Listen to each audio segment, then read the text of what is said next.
Le chat, rends-moi mon café. Non mais... Rends-moi cette tasse. Oh la sale bête. Oh la sale bête. C'est pas possible ça. Ouh. Hey! Salut les dinos. Aujourd'hui, je vais faire un petit vlog. En fait, c'est ce qui va remplacer le dénicheur de trésors. Je vais essayer de faire ça de manière un peu plus courte, un peu plus concise. Vous parler de quelques éléments, cinéma, musique, etc. Histoire de pouvoir un peu diversifier ce que je vous raconte et pas seulement vous parler de cinéma.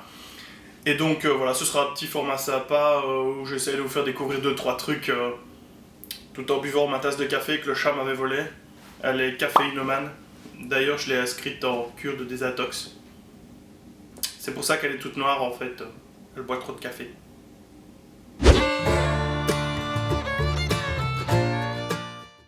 Le premier film dont j'aimerais vous parler dans la partie film d'ailleurs, c'est Les Affranchis de Martin Scorsese. C'est pas tout nouveau, ça date du début des années 90.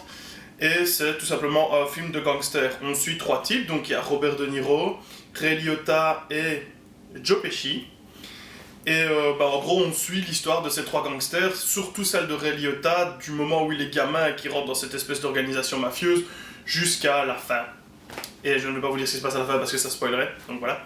Et donc, on voit son ascension, ses moments difficiles, son mariage, ses maîtresses, tous ces trucs-là. Et ce qui est très bien, en fait, c'est que Scorsese fait ça de manière très... Il n'y a pas de parti pris, en fait. Il dit pas que les gangsters c'est mal, ou que c'est bien, ou que ça peut être fun ou quoi. On suit juste la vie de ce mec qui, il le dit au début, toute sa vie il a rêvé d'être un gangster.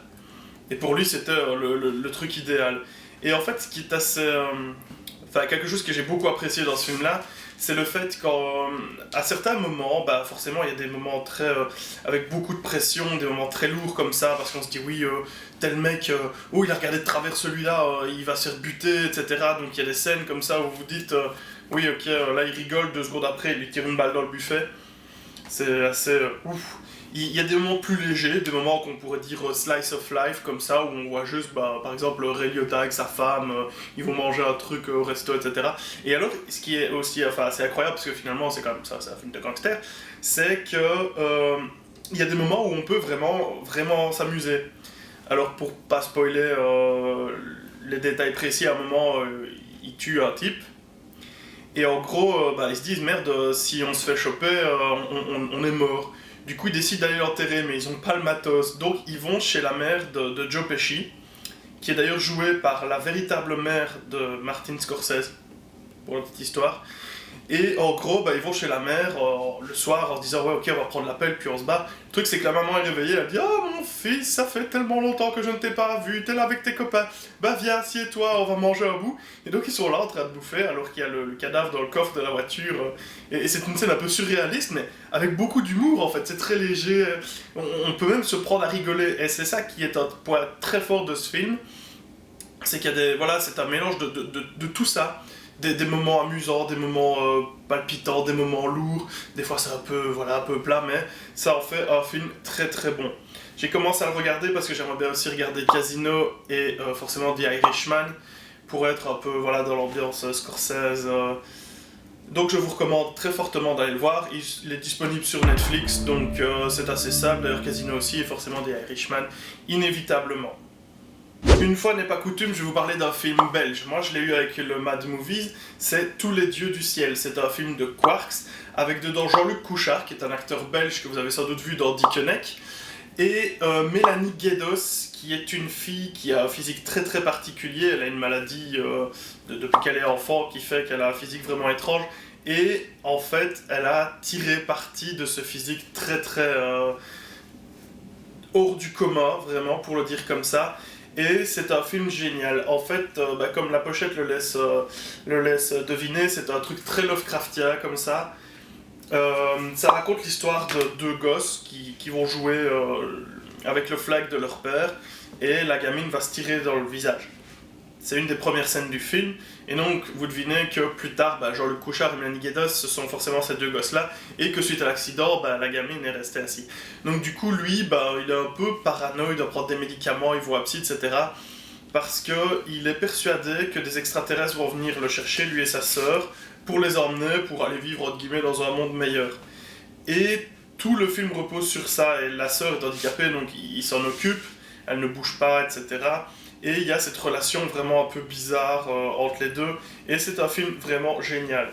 C'est un film très récent, il est sorti en 2018 ou en 2019, enfin voilà, si je dis pas de bêtises, et c'est vraiment génial. Moi qui suis pas un grand fan de cinéma français, et en particulier tout ce qui est Danny Boone, Cadmerat, etc., faut même pas m'en parler, ce film est génial. Les Français ont ce pouvoir de, pour le dire très platement, vous chier des films à la suite de l'autre, et qui sont passablement mauvais, voire très mauvais, ou pseudo-regardables. Et puis de temps en temps, il y a une perle, et je trouve que dans le cinéma de genre, les Français s'illustrent de manière vraiment grandiose. C'est super bien. C'est comme quand il y a un bon film belge de genre qui sort, comme le film Calvaire, qu'il faut vraiment que vous voyez, que vous alliez voir si vous aimez les films d'horreur, les films de genre, les trucs un peu lourds, un peu glauques, c'est trop bien. Et donc ici, voilà, tous les dieux du ciel. Je le recommande très fortement si vous aimez les ambiances un peu Lovecraftiennes, les trucs un peu... les mecs un peu schizo comme ça, qui pètent des cases. C'est franchement un très bon film. Surtout que, bon voilà, encore une fois, c'est un film français, donc j'imagine que ça va pas avoir une distribution de dingue. Il est distribué chez SC. Et ouais, allez vraiment jeter avec. Il mérite d'être vu. Maintenant, j'aimerais vous parler juste de deux jeux. Le premier, c'est la trilogie Phoenix Wright, qui est sur PS4, que j'ai acheté en dématérialisé, donc je vais pas vous montrer la pochette. Pour ceux qui ne connaissent pas, Phoenix Wright à la base c'est un jeu qui était sur Nintendo DS et qui est un jeu où vous incarnez un avocat et vous devez forcément défendre des gens qui sont toujours innocents. Forcément, c'est ça qui est assez cool, c'est que vous êtes avocat de la défense et vous défendez des gens qui sont innocents. Et le truc c'est que vous allez devoir mener l'enquête, interroger des personnes, trouver des indices, etc. pour au moment où vous allez faire le procès, votre plaidoyer, vous allez devoir balancer les indices, cuisiner un petit peu les témoins, etc. C'est un jeu très chouette, avec beaucoup d'humour. Par exemple, les noms des personnages, le policier que vous allez voir quasiment tout le temps, il s'appelle Dick, et son nom de famille c'est Tective, Dick Tective. Vous voyez, il y a des noms comme Eva Causé Souci, Paul Desfesses, enfin vous voyez le genre. Mais c'est un très bon jeu, c'est amusant, en plus il y a la trilogie, ça coûte 3 fois rien, et vous en avez au moins pour une bonne trentaine, si pas plus d'heures à jouer, donc ça vaut le coup. Deuxième jeu, et non pas des moindres, c'est Dreams, qui vient de sortir sur PS4, c'est une exclue. Et ce jeu, c'est juste formidable. C'est un jeu qui vous permet de créer des jeux. Voilà, tout est dit. En gros, dans ce jeu, vous pouvez créer des jeux ou des cinématiques, voire les deux, hein, on peut intégrer.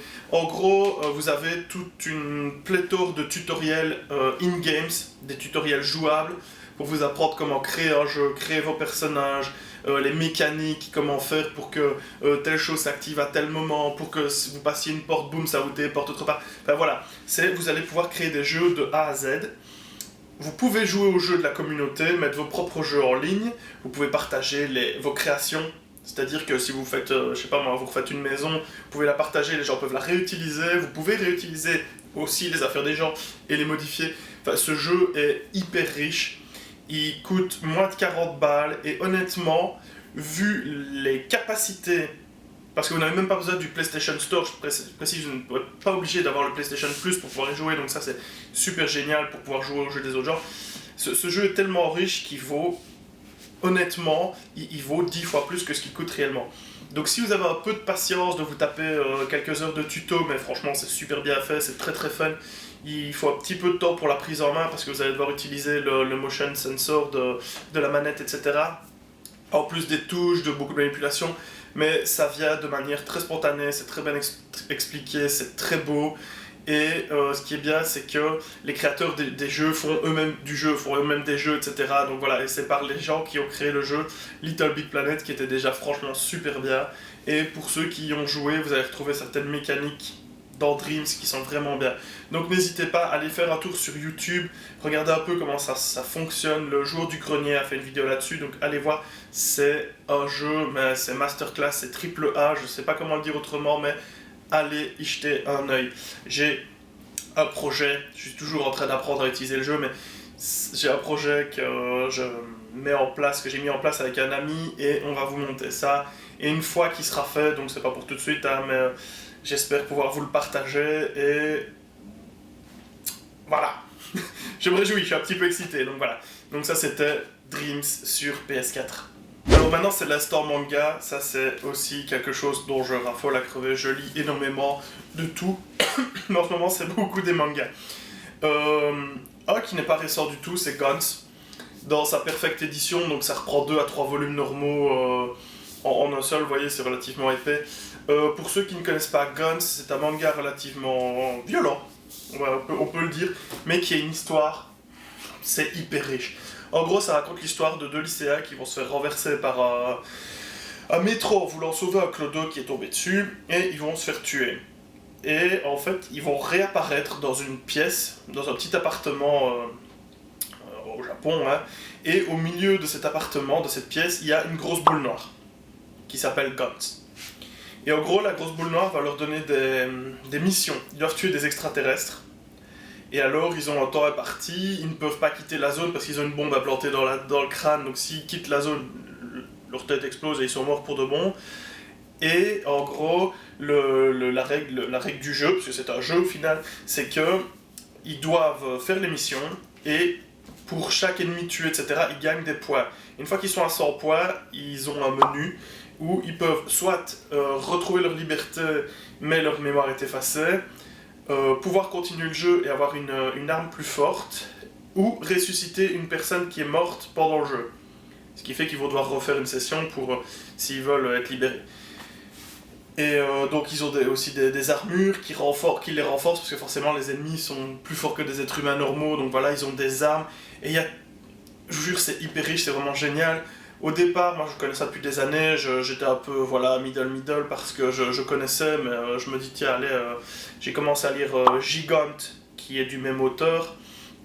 Et le Gigant m'a tellement plu que je me suis dit bon allez vas-y pousse un peu plus loin, c'est Perfect Edition, ça coûte 15€, et prends-moi les 2 premières, va un peu plus loin que ce que tu as déjà vu et vois si ça te plaît.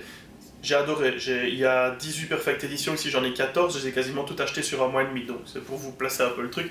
C'est un très bon manga, si vous aimez la science-fiction, l'action, un peu de violence, un peu de sexe aussi, parce que chaque illustration entre les chapitres, c'est une fille à poil dans 95% des cas, donc voilà, il y a forcément dans l'histoire aussi un peu de sexe, etc. Mais c'est pas, voilà. Donc je recommande très fort Guns, c'est très chouette. Deuxième manga, c'est Tokyo Revengers. On en est au 6e volume, je ne l'ai pas encore, et je vous avoue que c'est le manga qui m'emballe le plus depuis un bon moment, et je veux le 6e volume. Ça raconte l'histoire d'un mec qui a complètement raté sa vie, il est soumis dans son boulot, il n'a pas de petite amie, il a une vie de merde, etc. Et il repense toujours à cette fille dont il était amoureux quand il était jeune, qui est morte dans un accident de voiture provoqué par une bataille entre 2 gangs en fait. Et à un moment, ça fait un peu lien avec Guns, parce que ça m'a fait plutôt rire, c'est un peu le même système. À un moment, il va se faire renverser par un métro, vous voyez, c'est un peu... Et alors, il va se retrouver, en fait, c'est 10-11 ans en arrière, quand il était ado, à l'époque où lui était dans un petit gang aussi, et où il a fait plus ou moins connaissance avec les membres des gangs qui ont tué son ex-petite amie. Et il va se dire, ok, c'est bizarre, au début il croit à un rêve, et puis il va se rendre compte que tout ce qu'il fait, quand il va réussir à revenir dans le passé, parce qu'il y a un système qui fait qu'il peut revenir dans le passé, enfin dans le futur, pardon, et revenir dans le passé, donc il va pouvoir voyager, il se rend compte que tout ce qu'il fait a une conséquence dans le futur. Ce qui est relativement logique, hein. Mais il va se prendre pour mission, une mission sacrée, de faire en sorte que sa copine survive en fait. Et c'est plutôt chouette, c'est un manga de Bozozoku comme on appelle ça au Japon, hein. C'est des gangs de motards et de petits jeunes qui se mettent sur la tronche, mais il y a beaucoup d'humour, ça a un côté un peu GTO comme ça, moins loufoque, il y a vraiment des moments très sérieux, etc. Mais voilà, c'est un manga tranche de vie, en version Bozozoku qui se mettent sur la tronche, vous voyez, il y a de l'action, il y a de l'humour, il y a de l'amitié, il y a de la fraternité, c'est très chouette. C'est édité chez Glénat, Donc voilà, ils en sont au 6e volume, il y en a qui paraît plus ou moins tous les mois, tous les 2 mois. Foncez. Je vous assure, je les ai dévorés, j'ai acheté les 5 premiers, comme ça, je me réjouis vraiment de lire le 6e, c'est un très bon manga. On passe à la section musique. Le premier groupe que j'aimerais vous faire découvrir, ça s'appelle Master Boot Record. C'est un groupe, c'est un one-man band en fait, c'est un seul type, c'est italien. Et en gros, c'est un mélange entre du metal, de la synthwave et du floppy. Oui, d'ailleurs, j'ai oublié de dire que dans le lot, il y avait aussi de la chiptune. C'est, tu vois cette musique qu'on fait avec les Game Boy qui fait plop, plop, plop, plop, plop, plop. Voilà. Comme quoi, Master Boot Record, c'est hyper complet. C'est molto bien, tu vois. Te fais un bisou. Alors, pour ceux qui ne savent pas ce que c'est le métal, c'est de la musique qui fait avec des grosses guitares et que ça crie beaucoup. Sauf qu'ici, bah, vous avez le côté grosse guitare, grosse batterie, sans voix. Dans le premier album que j'avais découvert, il y avait un peu de voix, mais honnêtement, la plupart des morceaux sont uniquement musicaux. C'est très très puissant. La synthwave, c'est cette musique un peu qui a un look un peu rétro, années 80, que vous pouvez entendre dans des films comme Blade Runner, etc. Enfin, ça donne ça.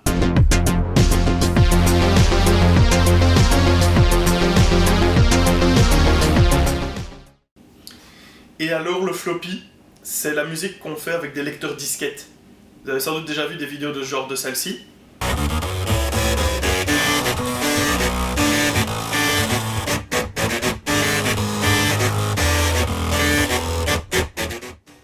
Et donc voilà, en fait, Master Boot Record, c'est ça, ça reprend le meilleur des 3 mondes et ça le condense en un album mais d'une puissance inouïe, c'est génial, c'est hyper motivant. Et pour ceux qui aiment pas le métal bourrin, brutal qui gueule, ben là vous allez pouvoir écouter du métal. Si vous aimez juste le côté musical, vous allez pouvoir vous gaver de ce truc, c'est trop trop bien. Leur dernier album est juste c'est de 2019 et vraiment super bien. Et je vais vous passer un extrait du morceau qui s'appelle FTP.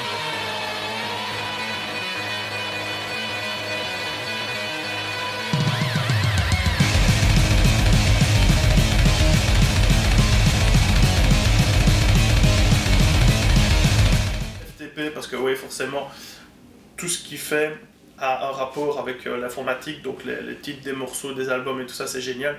Et alors, il fait aussi, et c'est assez notable, et franchement, c'est très très bien, il fait des covers de morceaux de jeux vidéo.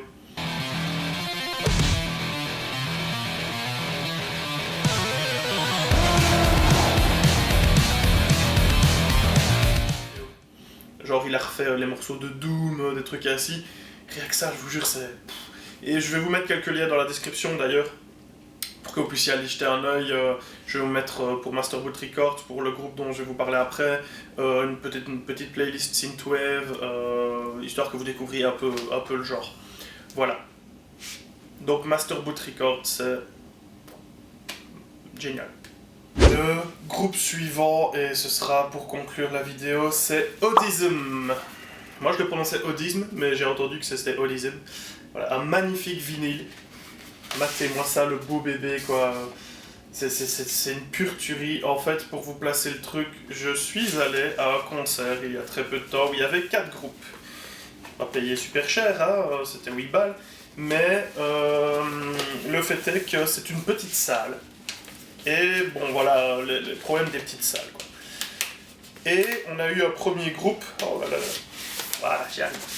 On a eu un premier groupe qui c'était sans doute des petits jeunes qui débutaient, etc. Et le son était très bon, etc. Mais c'était pas au top, donc on se dit, ouais, ok, bon, premier groupe. Deuxième groupe, ils étaient sans doute très bons, mais le mixage son était tellement mal foutu que, bah, au final, moi j'ai eu l'impression d'entendre juste tout le temps, donc voilà. Et puis, il y a Audism qui débarque.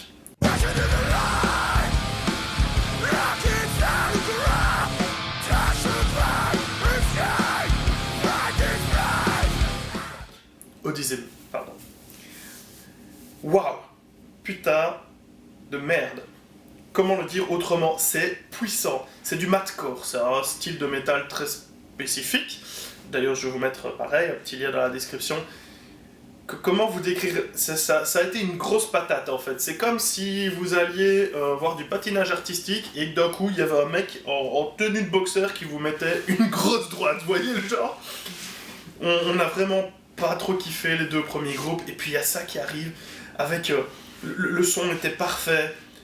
Enfin, waouh! Franchement, je ne m'attendais à. En fait, je suis arrivé là en ne m'attendant à pas grand chose de ce groupe et au final, c'est celui qui m'a fait décoller. Leur merch est super génial et le vinyle 10 balles quoi, le même prix que le petit album. J'ai pas hésité, j'ai pris le vinyle quoi. C'est vraiment très très puissant au point où il y a un morceau où le chanteur, quelque chose de plus calme, vous voyez, avec juste un petit peu de gratte comme ça qui fait tom tom tom, et le chanteur crie. Ça a un côté un peu cri de désespoir, je dis ça comme ça. Sauf qu'il le fait sans micro. Et je sais que la salle où on était n'est pas non plus hyper grande, mais le gars couvrait le bruit de la salle. Vous voyez ce que je veux dire? Le gars a pas besoin de micro. C'est un peu comme dans la chanson de Tenacious D, Master Exploder. I do not need a microphone, quoi. C'est... Waouh, franchement, ça a été une grosse claque. C'est un groupe belgo-français. Rien que ça vaut déjà le coup de le noter. Putain, c'est puissant, c'est vraiment très puissant. Je vous aurais parlé que de métal ici, bon, peut-être que Masterwood Records c'est quand même un peu plus à la portée de tout le monde, mais Audism quoi. Waouh, c'est ma grosse claque de ce début d'année. Je découvre et je suis mes fans absolus. Donc voilà, et je me dis que ça fait un peu du bien aussi de faire de la publicité pour des groupes qui sont un peu plus petits, un peu moins connus, etc. Parce qu'ils méritent vraiment qu'on leur fasse leur publicité, vraiment. Donc Audism, voilà, ce magnifique Dance in the Maze, c'est une tuerie. C'est une tuerie, mais il faut aimer le métal, hein, ça gueule, c'est brutal, mais... Ouais. Ben voilà les dinos, c'est comme ça que je conclus ce petit vlog. Je vais dire ça comme ça.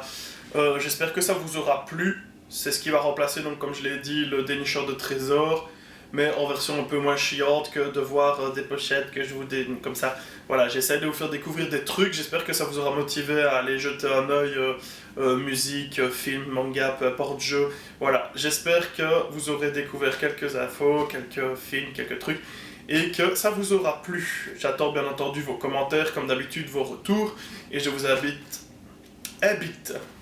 C'est quand on invite quelqu'un avec son pénis. Le hasard de lapsus, hein, bon voilà.